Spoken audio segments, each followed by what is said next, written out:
Olá, meu caro e minha cara aluno, estamos aqui hoje para a nossa terceira aula, né? Terceira aula de administração pública e eu quero iniciar aqui frisando com vocês o quê?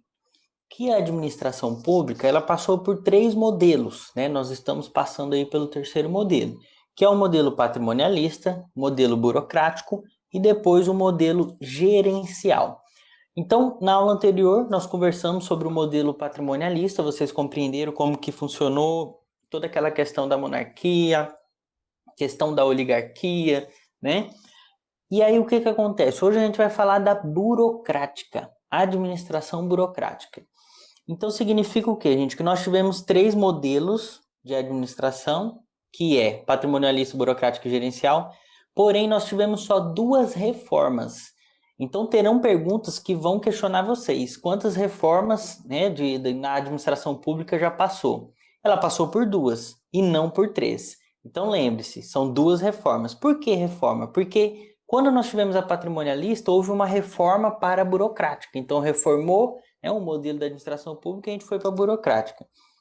Quando ocorreu a burocrática, começaram a ter problemas, começaram a ver que em alguns pontos ela falhava gravemente, então houve a segunda reforma, aonde mudou-se da burocrática para a gerencial, ok? Então foram duas reformas. Vejam a imagem aí na tela, ó, um boxeador, né?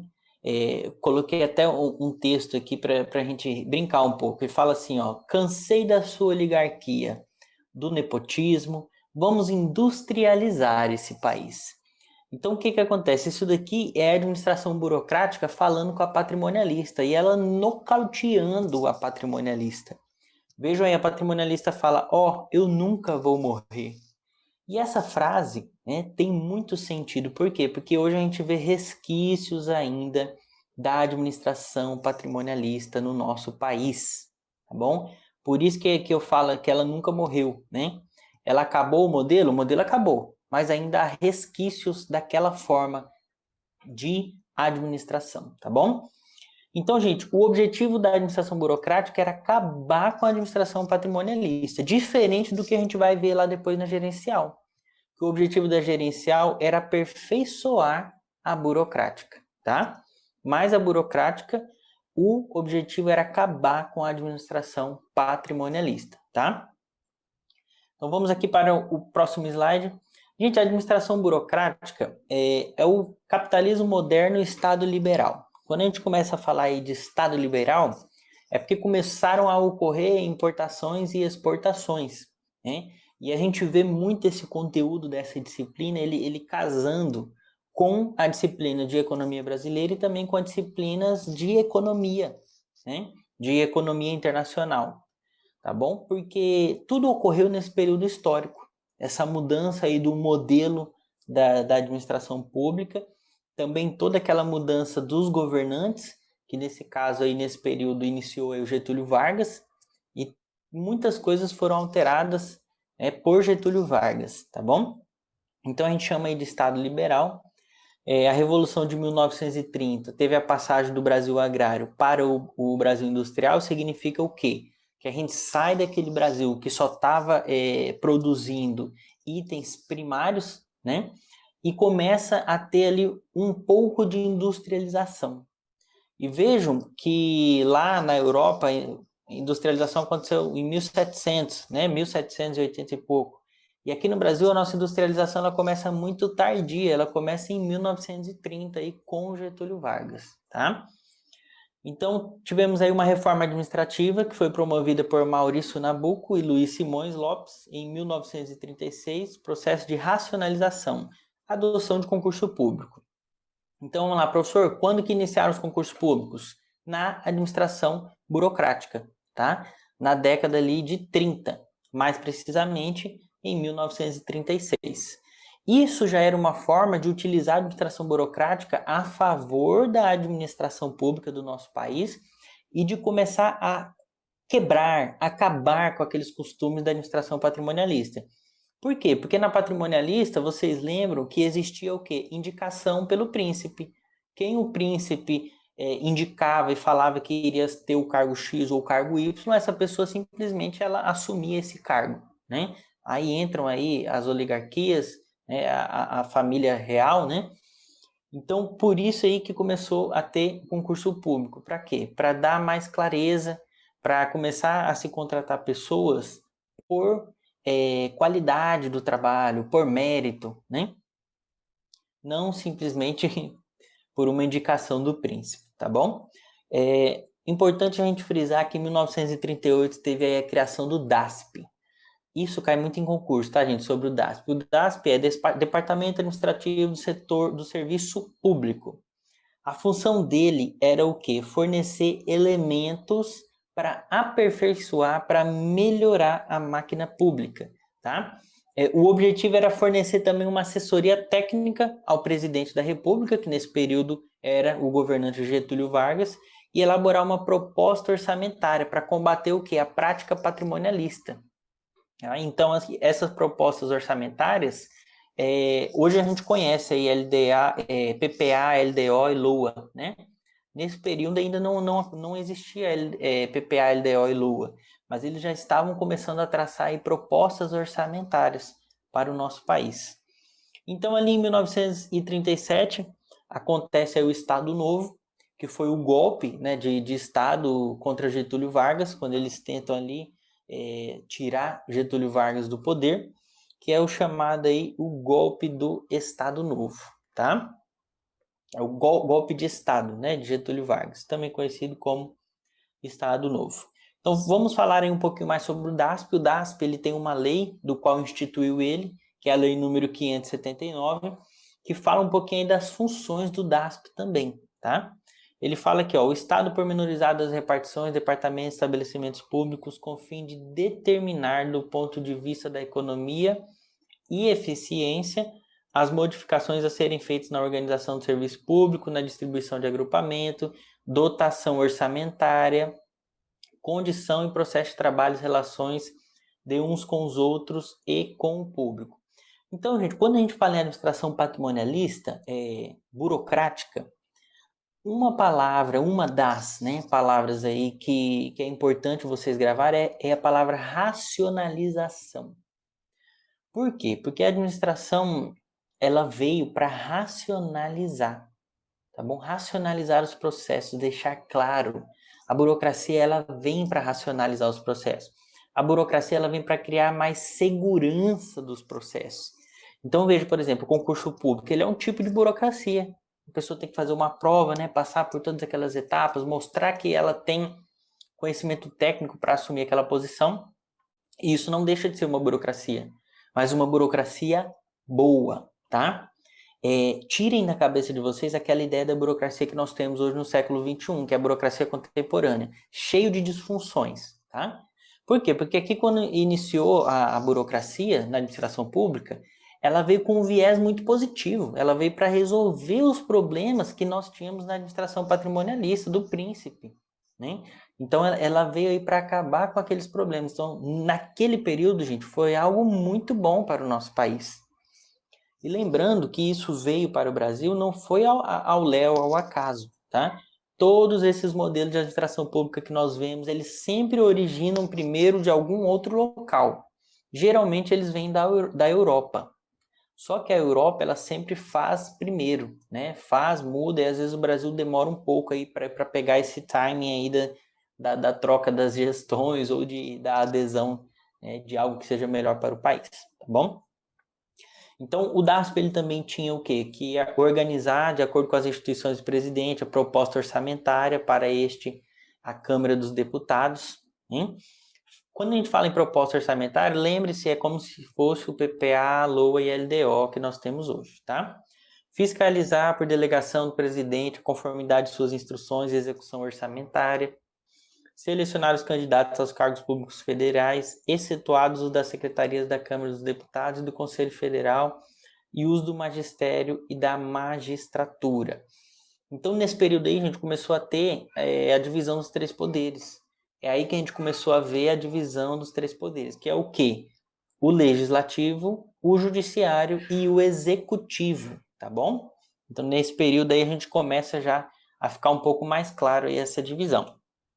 Promover a readaptação e aperfeiçoamento dos funcionários civis da União é uma preocupação que depois aconteceu também na administração gerencial, essa questão do aperfeiçoamento, né, dos funcionários públicos.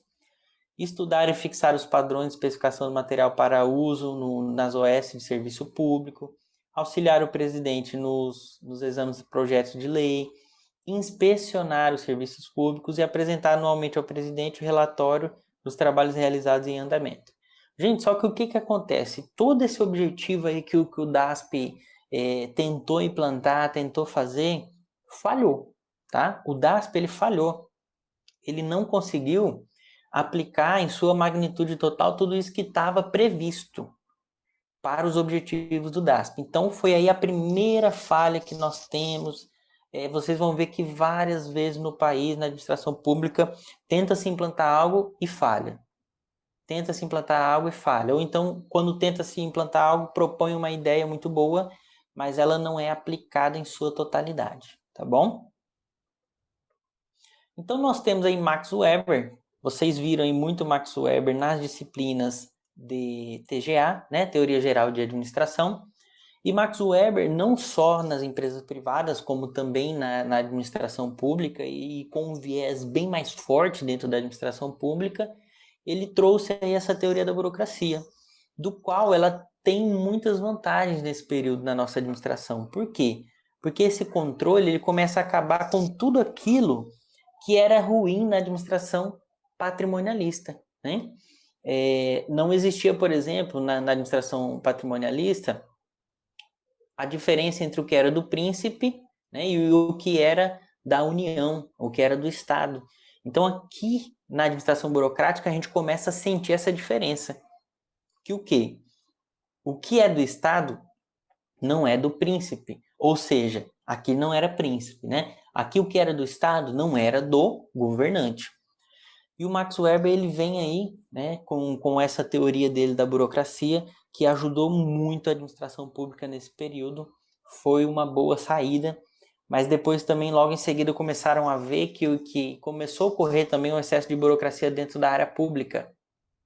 E aí eles já começaram a pensar em uma reforma para já ir para a gerencial também, que também houve influência dos europeus para que fosse mudado para a administração gerencial. Então, gente, aqui está o ponto-chave da administração burocrática. Gravem essas informações que vocês vão conseguir compreender num contexto mais amplo o que é administração burocrática. A gente fala na administração burocrática do profissionalismo, ou seja, caráter técnico. Significa o quê? Que agora as pessoas são contratadas na área pública pelo seu profissionalismo, pelo seu conhecimento técnico. E aí o que aconteceu? Concurso público, algo que funciona até hoje, tá? Hierarquia funcional. A gente começa a ter uma hierarquia desenhada na administração pública, onde a gente sabe qual que é a função de cada um no poder executivo, né? Diferente de antes. Antes, o príncipe, ele mesmo julgava, ele mesmo era do executivo, ele mesmo executava, ele mesmo legislava. Então aqui não, aqui a gente começa a ter isso de uma forma mais correta, como nós conhecemos hoje, né? Na administração burocrática, a gente começa a ver aí também a impessoalidade, que é algo que a gente também vê lá em TGA, né? A impessoalidade é o quê? Qualquer indivíduo, independente de quem ele seja, né? Se ele seja do clero, se ele fosse das oligarquias ou não, né? Haveria uma impessoalidade e, em tese, seriam tratados de forma impessoal, tá? E aí há também o formalismo, que é algo que define muito aí a administração pública do período burocrático, que é o quê?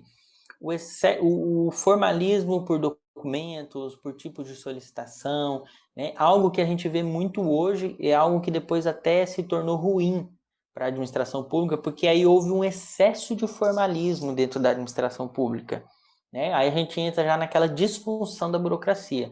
Disfunção da burocracia aconteceu nas empresas privadas? Aconteceu, mas na pública também aconteceu, tá bom? Aí a gente vê a questão da obediência às regras, nós vemos o poder racional legal e o controle rígido de processos, tá? Lembrando que antes, quando nós estávamos lá no modelo patrimonialista, existia a polícia? Existia, né? Não era a polícia que nós conhecemos hoje. Era mais uma polícia voltada para controle territorial, porque naquele período acontecia muito de tomar, né, terras, tomar países, continentes, né, para expandir uma determinada cultura, um determinado país. Então, a preocupação do príncipe era o quê? Proteger o território, né? Quando a gente entra aqui nesse período, já começa a se ter outra preocupação. Preocupação o quê? Com o civil, com a população, né? Com o cidadão. Por quê? Porque aí a polícia ela já começa a ter outro viés também nesse período. O viés o quê? De não só cuidar territorialmente, que é o que a gente conhece aí do nosso exército, mas também da população, ok? É muito importante vocês gravarem esses termos a priori e a posteriori. O que que acontece? Dentro da administração burocrática, todos os controles eles são a priori, ou seja, a priori é o que vem antes e a posteriori é o que vem depois. Então, quando a gente for falar da administração gerencial, o controle é a posteriori da administração gerencial. Por quê? Vejam, por exemplo, nós temos portal transparência. O portal transparência ele é posterior, e depois que foi executada uma obra, que foi paga uma licitação, a gente tem informação para poder olhar e controlar. No período burocrático era a priori, era antes de ocorrer, tá? Então era um controle dos meios e era utilizado na administração burocrática. Então lembre-se disso. Qual que era a forma de controle utilizada dentro da administração burocrática? A forma de controle era a priori, tá? Qual a diferença entre o tipo de controle priori e a posteriori? É que o a posteriori ele controla os resultados e a priori ele controla os meios, tá bom? Gente, aí veio o segundo governo de Vargas. Lembram lá que teve o golpe? Ó, a gente viu aqui nesse estado, ó, nesse slide, né? Teve aqui o golpe de estado contra Getúlio Vargas. Getúlio Vargas saiu, depois Getúlio Vargas retorna. E aí, em 1956, nasce o COSB. O COSB é a Comissão de Simplificação da Burocracia. O que que aconteceu? A burocracia entrou lá em 1930 no governo de Vargas, foi boa, mas começaram a ver que ela já estava trazendo problemas, né? Principalmente quanto às suas disfunções. Aí foi criado o COSB para tentar minimizar um pouco desses problemas da administração burocrática. O objetivo do COSB era definir formas de delegação de competência, fixar responsabilidades e aprimorar a prestação de contas. Lembram que desde o início, né, da nossa administração, lá em 1930, tem essa preocupação na prestação de contas, né? Até hoje há essa preocupação, por isso que hoje aí nós temos tanta tecnologia por parte do governo, né? Tanto o portal Transparência, para também auxiliar a população a ver essa prestação de contas do governo, tá bom? Em 1956 também foi criada aí a CEPA, que é a Comissão de Estudos Administrativos, que o objetivo era auxiliar o Congresso Nacional em assuntos ligados à reforma. Que reforma? Reforma do modelo, tá? Do modelo de administração pública. Eles já queriam aqui, ó, já estavam com ideia de reformar, de sair do modelo da administração burocrática. Eles já queriam ir para um modelo da administração gerencial. Claro que ainda não tinha, não estava tão visível como que funcionava uma administração gerencial, mas eles já sentiam essa necessidade de melhorar a administração burocrática, porque ela estava ruim, né, para o país naquele período. Então aí depois entra o paradigma pós-burocrático, né, que esse é o meio termo, gente, esse paradigma entre a administração burocrática e a administração gerencial, tá? E é interessante por quê? Porque quando estavam na burocrática, ela foi uma solução, ok, ajudou muito, mas aí começaram a ver que ela tinha uma série de problemas, e os problemas estavam ligados, ó, a esses fatores aqui, que basicamente são as características da administração burocrática. As próprias características começaram a se tornar os problemas quando elas começaram a ocorrer em excesso, né? O excesso de informalismo, o excesso de hierarquia, né? O excesso de obediência às regras, o excesso do poder racional, o excesso do controle rígido. Então, aí começou-se a criar as disfunções. E houve esse período aí pós-burocrático, que foi o meio termo entre a administração burocrática e a administração gerencial. E o interessante é o quê? Que Max Weber, quando ele criou, né, essa teoria da administração burocrática, ele já previu que a burocracia ela poderia se tornar rígida demais e causar ineficiência, que foi o que aconteceu com o nosso país e acontece em tese até hoje. O excesso de burocracia ele tem uma vantagem, é o quê? Traz segurança dos processos. Mas ele tem uma desvantagem, que é o quê? A ineficiência. Então vejam que Max Weber, quando criou, ele já sabia que isso poderia causar ineficiência, que isso seria ruim, né? E é interessante que ele mesmo criou a teoria, ele mesmo criou essa tese, e ele já sabia onde poderia dar errado, e do jeito que ele previu, aconteceu, tanto na administração pública quanto na privada. Então os governos começaram a ser acusados de ineficiência, de serem ineficazes e excessivamente custosos. Gente, quando a gente fala em custosos, significa o quê? O modelo econômico do país nessa época não é um modelo de enxugamento do Estado igual a gente tem hoje. Nesse período, o governo ele era responsável por muitas coisas que hoje ele não é diretamente, tá? O que acontece? O aparelhamento público ele era muito custoso, ele era muito caro, né? Imagina hoje, por exemplo, hoje a gente tem privatizações, tivemos aí leilão de algumas empresas públicas, e isso ajudou o quê? A deixar o Estado mais enxuto. Ou seja, o Estado tem menos coisa para gerir. O Estado ele tem menos despesas mensais, né? Claro que há uma vantagem, que é essa que eu estou falando para vocês, mas há também uma certa desvantagem aí nesse enxugamento do aparelho estatal. Mas isso foi visto como uma solução dentro da administração gerencial, para acabar o quê? Acabar com esse governo custoso, que foi o que aconteceu dentro da administração burocrática, tá? Então aqui a gente fecha esse contexto da administração burocrática, né? Só para revisar, houve o período entre a burocracia gerencial, que é o tal do paradigma pós-burocrático. Dentro da administração burocrática, nós tivemos aí o COSB, tivemos a CEPA, que também falharam, tá, gente? Não foram cumpridos em sua magnitude total, conforme os objetivos que estavam previstos. Tivemos aí, dentro da administração burocrática, o controle a priori, ou seja, o controle dos meios. Tivemos as características, que são essas aí que estão aparecendo na tela para vocês. Foi uma teoria criada por Max Weber, alguns também chamam de teoria weberiana, ok? Tivemos o DASP, muito importante vocês lembrarem do DASP, lembrarem aí dos objetivos do DASP, mas que, infelizmente, também falhou, né? Tivemos aí esse decreto-lei que atribuiu aí as funções ao DASP.